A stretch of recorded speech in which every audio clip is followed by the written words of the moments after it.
एक वाक्य में मूल सत्य लौकिक और पारलौकिक बात कही गई है। हमारे दर्शनों ने चार पुरुषार्थ, मनुष्य के चार प्राप्तव्य, चार चीजें पाना चाहता है और उनमें अपने को संतुष्ट करता है।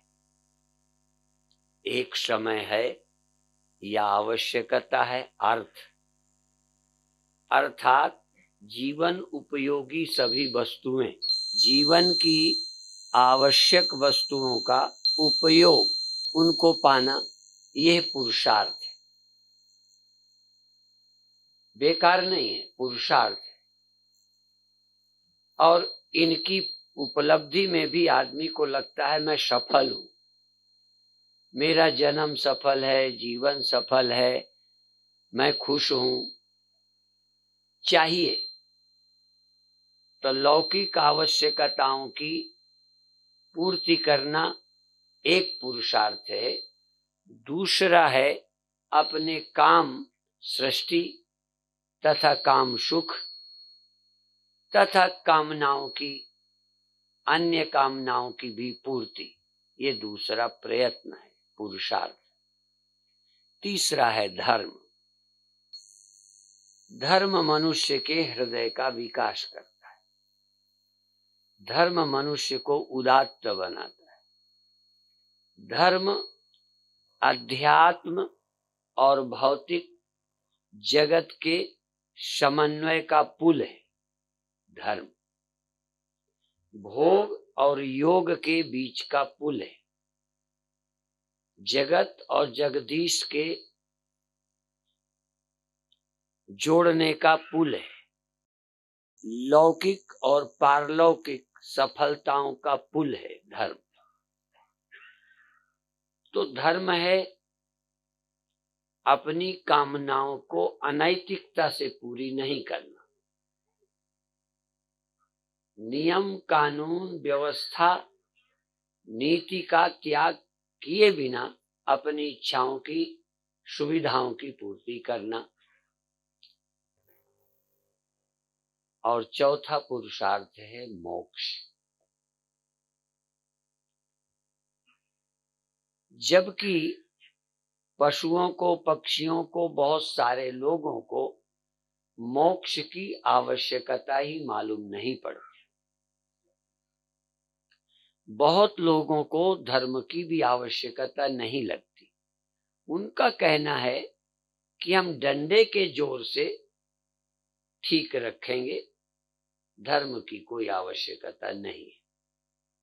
जैसे सरकारें करती हैं, चोर के लिए, चरित्रहीन के लिए, गलत लोगों के लिए दंड करती हैं, पकड़ते हैं, मारते हैं।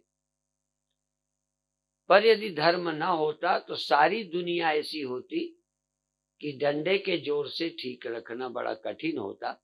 बहुत लोग बिना डंडे के धर्म को मानकर, नरक स्वर्ग को मानकर, अगला जन्म सुधार के नाम से हम बहुत बुराइयों से बचते हैं।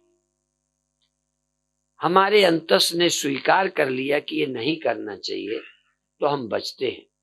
गलती होने पर पश्चाताप करते हैं, ग्लानि अनुभव करते हैं। पर यदि ये धार्मिक विश्वास न होता तो हम बुरा करके ग्लानि अनुभव नहीं करते। तीसरा हो गया। चौथा है मोक्ष। मोक्ष परम आवश्यक है। मोक्ष को हमारे यहाँ परम पुरुषार्थ का, तीन को पुरुषार्थ, मोक्ष परम पुरुषार्थ, अंतिम पुरुषार्थ। चूंकि सब कुछ करके तीसरे चौथे की जरूरत पड़ेगी। कितना धर्मात्मा हो, बहुत धर्म से जिए हो, पर परिवार जाएगा, परिवार तुम छोड़ोगे। कितने धर्मात्मा हो, कितने संयमी हो, कितना अच्छा जिए हो, शरीर बूढ़ा होगा जाएगा।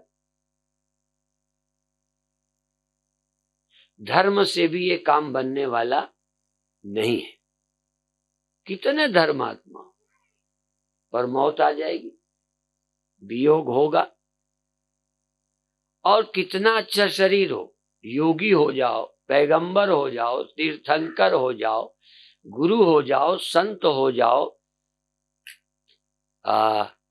सारा जीवन सब छोड़कर जंगल में रहकर अभ्यास करो, मौत आ जाएगी। और किसी को आज तक नहीं छोड़ा। यहां अधार्मिकों को ही नहीं, केवल अधार्मिकों को मौत आती, धार्मिकों को ना आती, संसारियों को आती, त्यागियों को, सन्यासियों को ना आती, आम आदमी को आती, अवतार तीर्थंकर पैगंबरों को ना आती, तो हम सब लोग वही बनने को तैयार हो जाते। पर बड़ी झंझट है। बहुत ही कोई विवेकी हो तो अगला पुरुषार्थ करता है, नहीं तो देखता है जो साधु हो गए वो भी तो मरे, उनका भी तो सब कुछ हुआ। तो कुछ लोग सोचते हैं कि मोक्ष वोक्ष कुछ नहीं है, कोई लाभ नहीं है, कुछ लोग सोचते हैं। पर हमने सोचा कि 3 से कुछ लाभ नहीं है, न धर्म से, न अर्थ से, न काम से। जिसके लिए जिंदगी भर लगे रहे, अंत में सब गया। धर्मात्मा का भी गया, त्यागियों का गया, तपस्वियों का गया, बेईमानों का तो गया ही। बल्कि बेईमान थोड़ा जीते जागते थोड़ा सफल दिखे, थोड़ा जुगाड़ बिठा ली, भले आदमी यहां भी त्याग से रहते रहे और चले भी गए, कोई लाभ नजर ना आया। जबकि हम परम पुरुषार्थ को ये कहते हैं, जब कोई लाभ दुनिया में नहीं रहेगा, न मित्र, न शरीर, न पत्नी, न धन, न अपने लोग, न गद्दी, न साधन और न बंदूकें, जहां कोई काम नहीं आएगा, वहां भी यदि तुम मृत्यु से मुक्त अनुभव कर सकोगे, दुख से मुक्त अनुभव कर सकोगे, इस जाने की घड़ी को आनंद बना सकोगे, उसका नाम अध्यात्म है। अध्यात्म कोई बचकानी बात नहीं है, ये बचपन जैसी कोई बातें नहीं, कोई खेल नहीं है, बल्कि सारी सृष्टि की सब समस्याओं से ऊपर उठाने वाला अध्यात्म है। ये नहीं कि बुढ़ापन आएगा, मौत आएगी, लेकिन तब हमारी सोच क्या होगी। जब सारी सृष्टि, अब फिर सारी जब होगी तब होगी। मैं इस सारी सृष्टि से तभी तक जुड़ा हूं जब तक देह है। सृष्टि ना रहे या रहे, पर यदि ये मेरा देह न रहा तो सृष्टि से मेरा संबंध क्या है? यदि ये देह न होता तो मेरा परिवार क्या है? ये देह न हो तो मेरा नाम क्या है, मेरे फोटो क्या है, मेरी वैल्यू क्या है? तो जहां ये कुछ नहीं रहता, देह जहां नहीं रहा, आप मरे, जग प्रलय।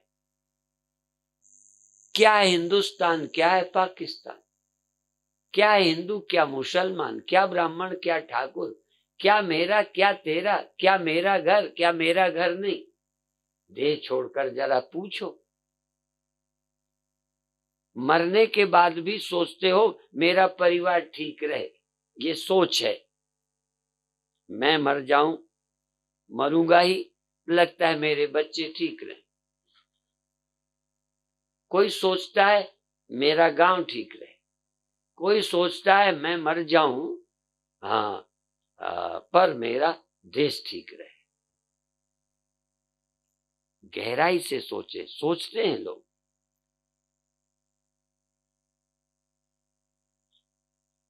तेरा वैभव अमर रहे, मैं तो जा रहा हूं, तेरा वैभव, ये मेरी एक सोच है। एक साधारण स्त्री मरती है, अपने बच्चों को सोचती जाती है कि मेरे बाद इनका क्या होगा, कौन संभालेगा। कोई अपना राजा सोचता है मेरे बाद इस राज्य को लोग चौपट न करने, मेरे लड़के ठीक चलाएंगे कि नहीं। एक संगठन, एक साधु सोचता है मेरे बाद इस आश्रम का क्या होगा।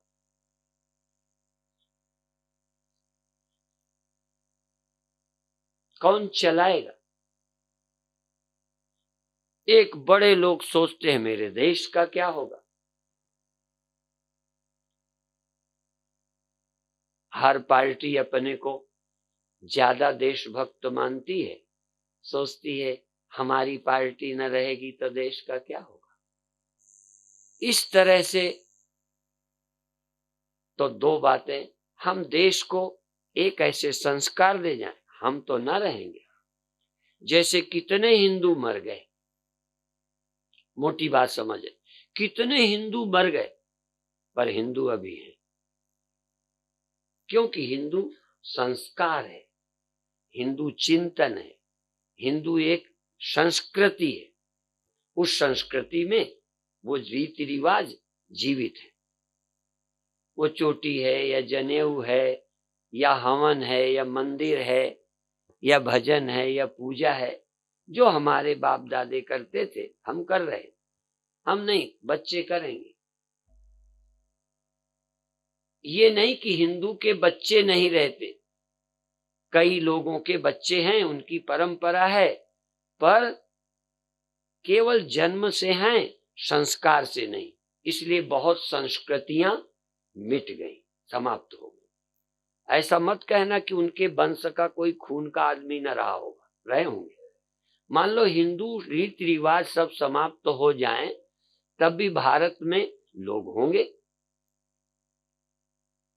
ऐसे शरीर होंगे, पर वो हिंदू ना होंगे। तुम्हारे नाती पनाती शनाती गनाती हनाती कुछ तो होंगे, लेकिन हिंदू ना होंगे यदि संस्कार ना होंगे। इसका मतलब संस्कृति जीवित रहती है, व्यक्ति तो सब मरते। ऐसा नहीं कि मैं तो मर जाऊंगा मेरे नाती जिंदा रहेंगे, नाती मर जाएंगे पनाती जिंदा रहेंगे। यदि हिंदू जिंदा है तो सिर्फ मेरे खून का बच्चा नहीं, संस्कार का बच्चा।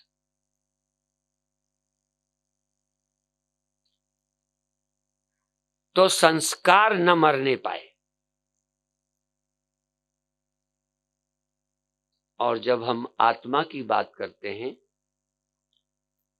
हम क्या हैं, इसको विश्वास नहीं करना, बिल्कुल जानना है। अभी जो कुछ भी हम हैं विश्वास है, एक ख्याल है। हम उस तक जाएं जहां मिटते मिटते मिटते मिटते मिटते एक ऐसी चीज तक जाएं जो कभी नहीं मिटती, पैदा ही नहीं होती। संस्कार भी बदलते हैं। अब से 50 साल का पहले का हिंदू, अब से 100 साल पहले का हिंदू, अब से 1000 साल पहले का हिंदू नहीं है, पर यह ख्याल है कि हम हिंदू हैं। सब कुछ बदल जाएगा पर हम हिंदू होंगे। चरित्र बदल जाएगा और सब कुछ बदल जाएगा, पर हिंदू के बच्चे को ये ख्याल रहेगा हम हिंदू हैं। विदेश में रहेगा, सारी कल्चर तक विदेशी आ जाएगी, खाना पीना विदेशी आ जाएगा, पर उसके अंदर एक ख्याल रहेगा हम हिंदू हैं। जैसे आप अपने बाबा परबाजा की तरह नहीं हो, पर आपको गर्व है कि हम हिंदू हैं। यदि हम उन संस्कारों से देखें तो हम हरिश्चंद्र नहीं है, हम शिवी नहीं है, हम दधीची नहीं है, वैसे नहीं है, उतने त्यागी नहीं है, पर हमारी सोच है, कहो गर्व से हम हिंदू हैं। शर्म से नहीं कहो, गर्व से कहो। क्योंकि हिंदू गर्व के लायक था। जैसे कोई कहे कहो गर्व से हम सन्यासी हैं, बात तो वही है। चाहे गर्व से कहने लायक सन्यासी ना हो, पर गर्व के लायक सन्यासी रहा है। सब कुछ त्याग कर रहा है, अपना कुछ न बना के रहा है, किसी का मालिक बन के नहीं रहा, अपनी इंद्रियों का मालिक बन के रहा है। आज ऐसा है नहीं, पर सन्यास लेने में भी गर्व, धार्मिक होने में भी गर्व। अधार्मिक की निंदा करते हैं, जबकि अधार्मिक के धार्मिक के जीने में बहुत बड़ा फर्क आज नहीं है। जैसे अधार्मिक झूठ कपट छल दंभ सब करता है, धार्मिक भी कर रहा है। तो धीरे धीरे क्या है, मोक्ष क्या है, किसी का आग्रह नहीं रह गया। शरीर, मजहब, सुख दुख, कोई आग्रह नहीं रह गया इनके रखने का, और कोई खतरा नहीं रह गया अपने रहने का। अपने रहने में कोई खतरा नहीं। कोई मैं ऐसी वस्तु हूं त्रिकाल अबाधित, त्रिकाल अबाधित। ये शब्द संस्कृत के शब्द हैं, ट्रांसलेशन तो इनका हो सकता है, पर शब्द वाई शब्द हो या ना हो। जब मैं अमेरिका गया था तो एक लड़का वहां अंग्रेजी अच्छी जानता था, ट्रांसलेशन को लाए गए। इंडियन जो जाते हैं उनका ट्रांसलेशन उस दृष्टि से कम रहता है, वहां का ज्यादा, वो लोग वहां का पसंद करते हैं। मुझे यहाँ वाला पसंद आता है। कहने लगे इसकी अंग्रेजी अच्छी है। मैंने कहा अंग्रेजी तो अच्छी है, पर हमारे शब्दों का ट्रांसलेशन तो अच्छा नहीं है। तो जो बहुत अच्छा था उससे मैंने एक बात पूछी कि इसका ट्रांसलेशन करो, सारी सृष्टि का अभिन्न निमित्तोपादान कारण ईश्वर है। अंग्रेजी, इस सृष्टि का अभिन्न निमित्तोपादान कारण ईश्वर है। अब उसका मैं अर्थ बता दूं पहले हिंदी में। तो हिंदी का अर्थ अंग्रेजी में किया जा सकता है, पर इसके शब्द हूबहू लाना बड़ा मुश्किल है।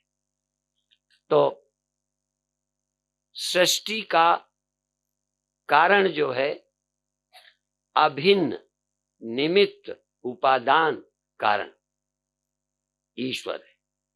अभिन्न मतलब जिसने सृष्टि बनाई, जिससे सृष्टि बनी, जिसमें सृष्टि रहती है, वह इस सृष्टि का रचयिता है।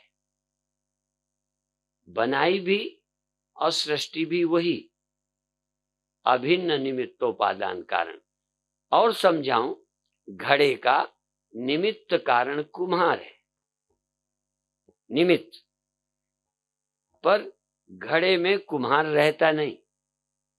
घड़ा का कुम्हार उपादान नहीं, उपादान मिट्टी, जिससे घड़ा बना वो मिट्टी, जिसने बनाया वो कुम्हार। सृष्टि भगवान ने बनाई, किसी चीज से बनाई, तो वो अभिन्न निमित्तोपादान कारण नहीं होता। इस सृष्टि का अभिन्न निमित्तोपादान कारण ईश्वर है। इसलिए कि कई शब्दों का अभिप्राय बताना बड़ा कठिन है। इस सृष्टि में जो चिंतन करना है वो मूल तत्व सृष्टि का एक है, और वो सर्वात्मा है। अर्थात वो आत्मा कोई सेपरेट आसमान में नहीं रहती,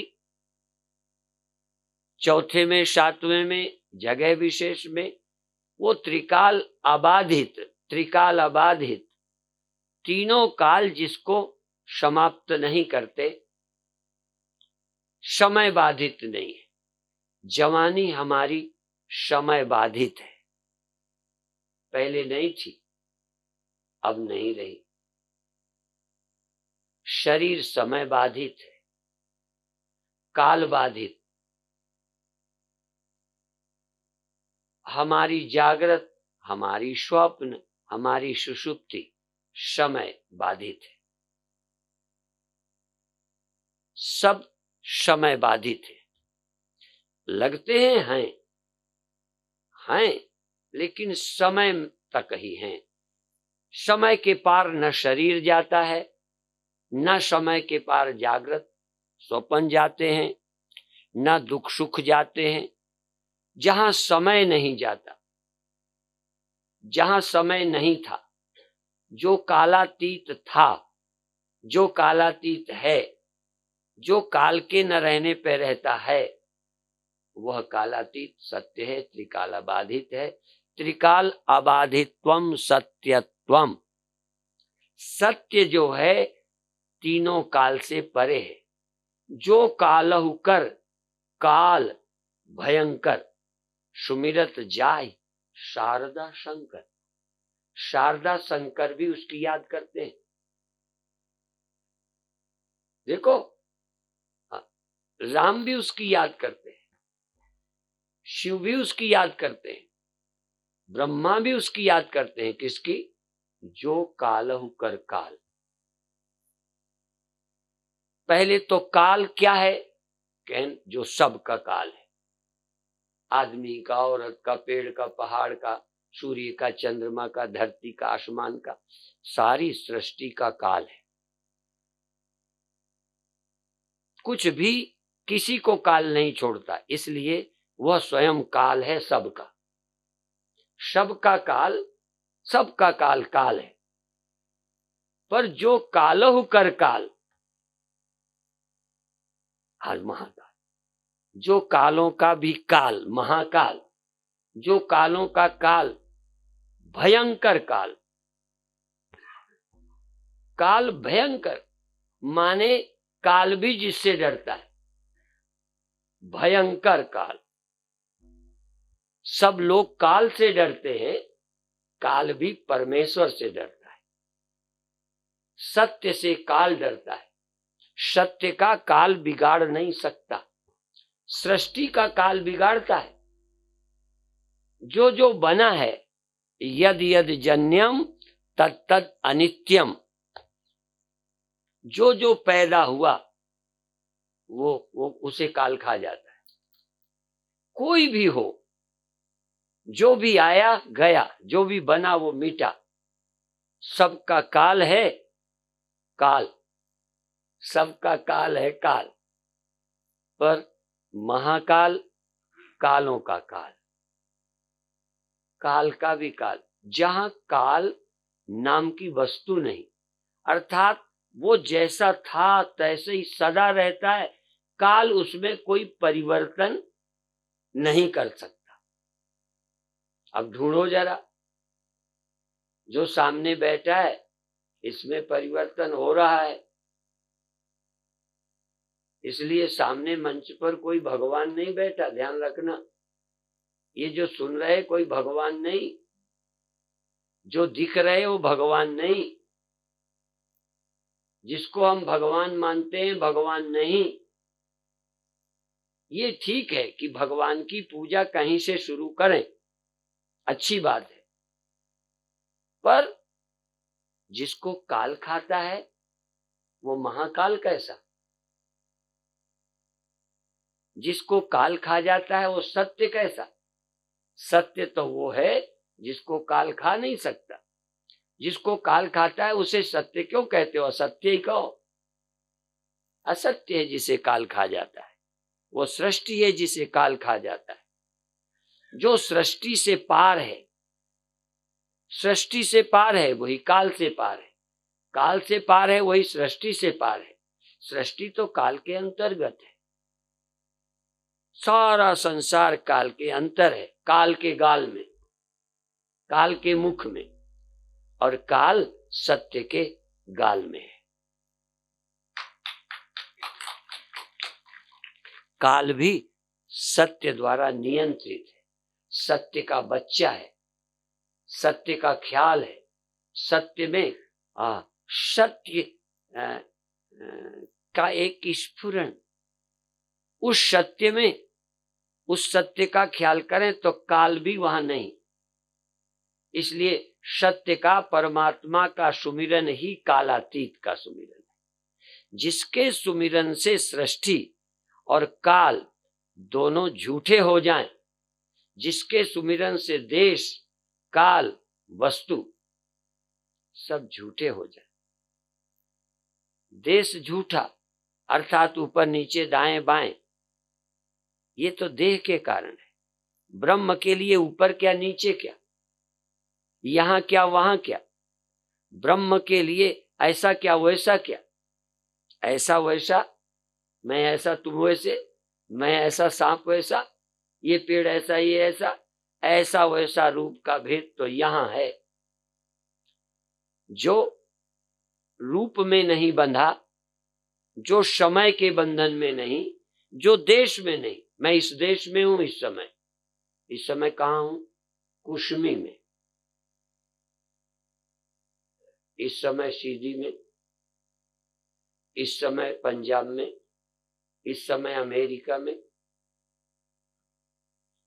इस समय मैं यहां हूं। परमात्मा इस समय यहां है वहां नहीं। जान के पूछता हूं उल्टा, परमात्मा इस रूप में है, उस रूप में नहीं। परमात्मा एक रूप में बंधा है, एक रूप का है, बाकी रूप और किसी के। परमात्मा यहां है वहां नहीं, परमात्मा वहां है यहां नहीं। और परमात्मा बरसाती मेढक है, बरसात में होता है, पहले नहीं। बरसात खत्म होने पे नहीं रहता। ये हरी भरी घास बरसाती, अभी बहुत घास हो गई, जून में नहीं थी, सूख गई थी। परमात्मा भी जून में नहीं रहता, जुलाई में पैदा होता है। परमात्मा किसी युग में पैदा होता है, किसी युग में खत्म हो जाता है। परमात्मा संसार है, पैदा होता है। परमात्मा था, है, रहता है। ऐसे सत्य को खोजना, ऐसे सत्य को ढूंढना। एक बार कोई उस सत्य को पा लेता है तो मुक्त हो जाता है, काल से, काल के बंधन से परे हो जाता है। आप बधाई के पात्र हो। हाँ, कुशमी में महाराज जी ने एक नींव रखी, संस्था की स्थापना की, तो सुनने का अवसर मिलेगा।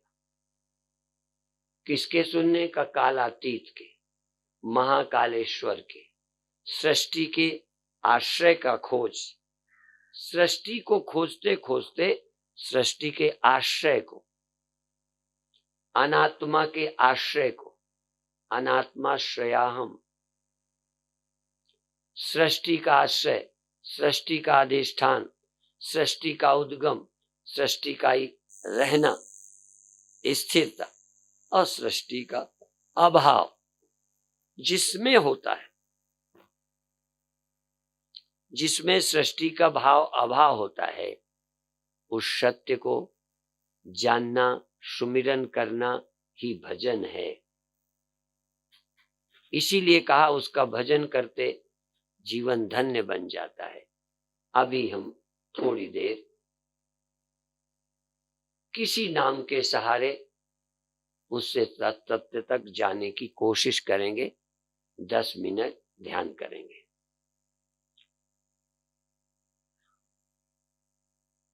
करके नहीं बताता, आप करेंगे, मैं सुझाव देता रहूंगा। ज्यादा ध्यान आपका करने में, सावधानी में रहे। अब आप आंख बंद कर लें। जिस आसन में सुख हो, आंख बंद किए किए पैर बदल लें, ठीक बैठ जाएं, रीढ़ टेढ़ी सीधी, जैसा सुख हो अब वो मेरे से मत पूछना, जैसे में आपको आराम हो जरा देह में ख्याल ले जाओ, अपनी दृष्टि देह में, अपना ध्यान देह में ले जाओ और जैसे शरीर पीड़ा रहित हो जाए उस आसन में बैठ जाओ। पैर समेटना, फैलाना, टेढ़े सीधे करना, आप एक बार जो अच्छा लगे कर लो और 5-10 मिनट के लिए शरीर को पीड़ा रहित कर दो और अंत में ध्यान को श्वास में ले जाओ। श्वास धीरे धीरे, जितनी पहले रुक जाओ और रुकने के बाद श्वास लेने या छोड़ने की इच्छा होगी तो श्वास को थोड़ा रुक जाने दो, फिर धीरे धीरे ले जाओ या धीरे धीरे छोड़ो। छोड़ के भी रुक जाओ, लेके रुक जाओ या छोड़ के रुक जाओ। छोड़कर रुके हो तो धीरे धीरे लेते जाओ, लेके रुके हो तो धीरे धीरे छोड़ते जाओ और जितना अधिक समय लगा सको लगाओ। अधिक समय श्वास लेने में, श्वास छोड़ने में। संकल्प जगाओ, ध्यान जगाओ, प्रेम जगाओ, एकाग्रता बढ़ाओ, होश बढ़ाओ, होश बहुत बढ़ाओ। तुम जाग जाओ, सजग हो जाओ, ध्यान में आ जाओ। श्वास लेते जाओ, धीरे धीरे छोड़ते जाओ। अब प्रयत्न करो, श्वास जब ले रहे हो धीरे धीरे रा से श्वास लेना है। रा उतना लंबा जितनी लंबी श्वास। रा जबान से नहीं बोलना, जबान से मैं सुझाव दूंगा, आपको जबान का प्रयोग नहीं करना। 4 वाणियां हैं, बैखरी, मध्यमा, पश्यंती, परा। तो कम से कम पश्यंती वाणी का प्रयोग करो। पश्यंती, पश्यति, महसूस करो। रा, मा, लेते में रा, छोड़ते में मा। न हाथ से बोलो, न माला से बोलो, न जबान से बोलो। श्वास से, होश से और श्वास से बोलो। रा, मा, रा, मा। ये रा और मा कितना छोटा है, कितना लंबा है, कितना धीमा है, कितना प्यार से है, कितनी एकाग्रता से है, कितना ध्यान से है। जीवन धन्य करो। पायो जी मैंने राम रतन धन पायो। पायो जी मैंने नाम रतन। राम रतन, नाम रतन। नाम का रत्न पाया। पाया हीरा, गांठ लगाई, बार बार अब क्या खोले। मन मस्त हुआ, फिर क्या बोले। सब बंद, बस अंदर राम नाम चल रहा है। श्वास श्वास में हरि को सुमरे, श्वास श्वास में राम जप। श्वास वृथा जनि खोए। श्वास को व्यर्थ मत खो। जिंदगी ये बेकार न जाने पाए, श्वास व्यर्थ न जाने पाए। श्वास रा से लें, मां से छोड़ें। बहुत अच्छे, बहुत अच्छे।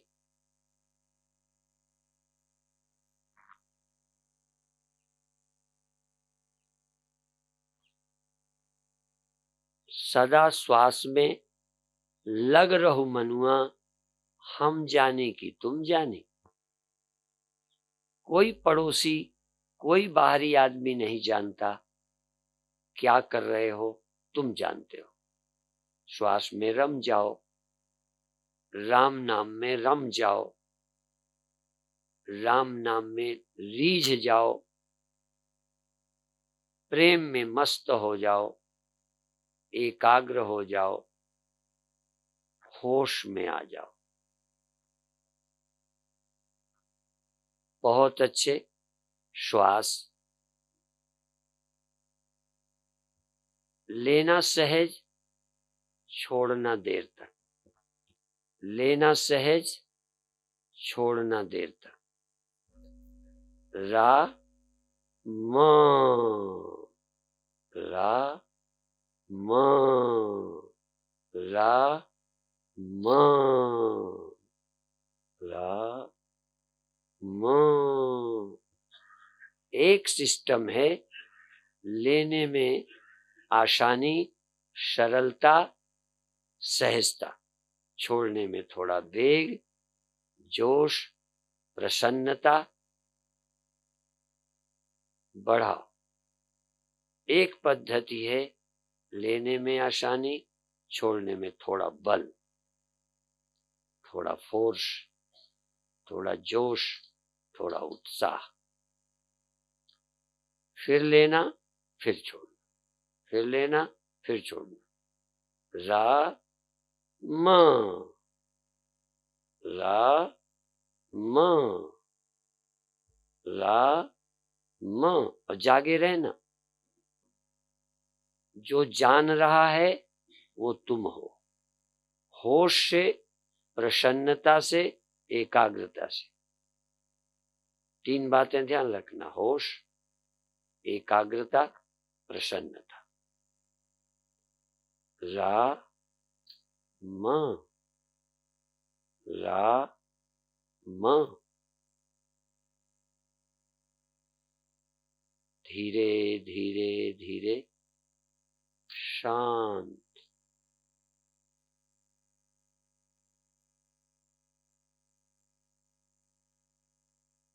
जिसमें तुम्हें सुविधा हो, छूट। लेने में, छोड़ने में, जल्दी या देर, धीमी या तेज, बलपूर्वक लेना, बलपूर्वक छोड़ना या सहज छोड़ना। आपको जिसमें एकाग्रता हो, जिसमें प्रसन्नता हो, जिसमें अच्छा लगे, उस तरह से करो। छूट है। बहुत अच्छे। और इतना लग जाओ श्वास में और सब कुछ भूल जाए। थोड़ी देर को भूल जाओ दुनिया, भूल जाओ अच्छा बुरा, भूल जाओ लाभ हानि। क्या चिंता, क्या मोह, क्या ममता, क्या अच्छा, क्या बुरा। एक मन था, लग गया राम नाम। बहुत अच्छे।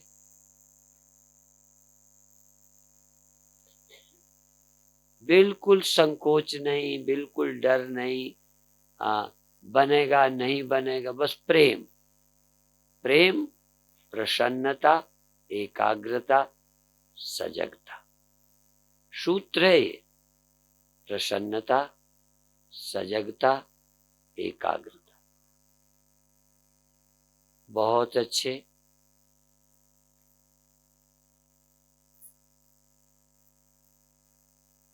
अब 2 मिनट के लिए बिल्कुल सहज हो जाओ। आती है श्वास आए, जाती है जाए, धीमी आती है तेज आए, कुछ भी नहीं करना। बस होश रखना राम नाम के प्रति। चाहे धीमी आ जाए, चाहे तेज, जल्दी आ जाए या देर में, रुके या ना रुके। होश। और बस आई हुई श्वास को जबरदस्ती नहीं रोकना। प्यार से रुकती है तो थोड़ी देर रुक जाने दो। आई, रुक गई, फिर चली गई। आई, रा, रुक गई। थोड़ा रा और माँ के बीच में गैप, रा म, ऐसे। रा, थोड़ा विश्राम, थोड़ी देर बाद माँ। माँ थोड़ी देर बाद रा और माँ का फासला, रा और माँ में टाइम का डिस्टेंस, टाइम की दूरी, समय का अंतराल, समय में गैप। रा, श्वास आई, रुक गए माँ, और हम जाग रहे।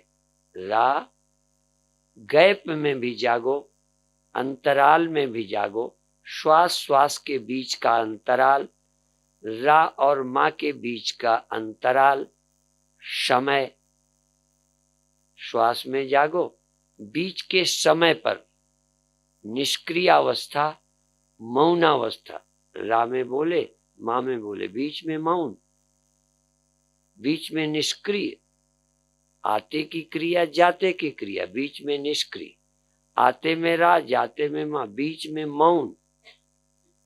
उस मौन में जागो, उस निष्क्रियावस्था में जागो। ये समय बहुत बहुत प्यारा है।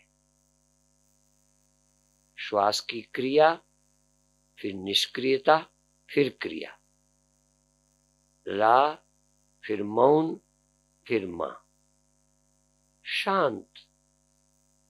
उस शून्य में जागो, उस विश्राम में जागो, उस मौन में जागो, उस अंतर के मैं में जागो जहां कोई और नहीं है। इस आत्मा में विश्राम, इस मौन में आराम। मन मगन हुआ, फिर क्या बोले? बीच के 1 सेकंड में मौन, क्या बोलूं, क्या करूं?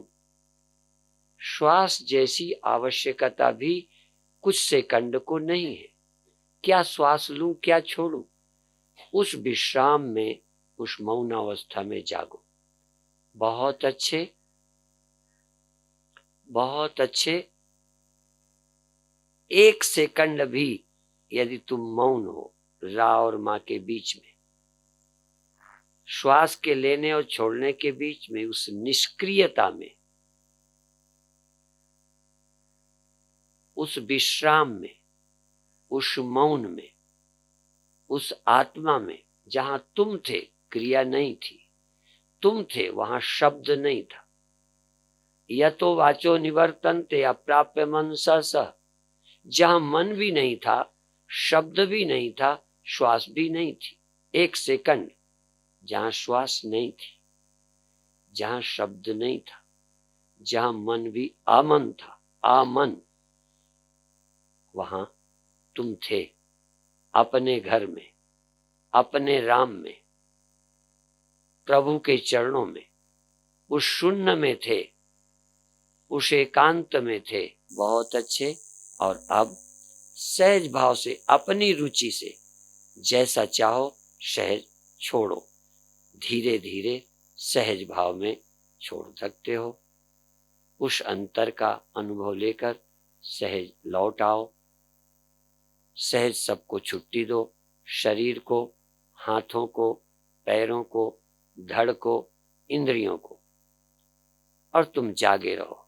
अब मैंने आंखों को छुट्टी दे दी, अब मैंने हाथों को दे दी, पैर को दे दी, सारे धड़ को दे दी, मन को भी दे दी, छुट्टी दे दी, पर मैं जाग रहा हूं। जैसे इनके समय विश्राम में जाग रहा था, इनकी छूट में भी जाग रहा हूं। हाँ, मेरी आंखों को छूट मिल गई, हाथों को मिल गई, पैरों को मिल गई, धड़ को मिल गई, मैं जाग रहा हूं। ऐसा समय बार बार नहीं आता। ओम शांति शांति शांति।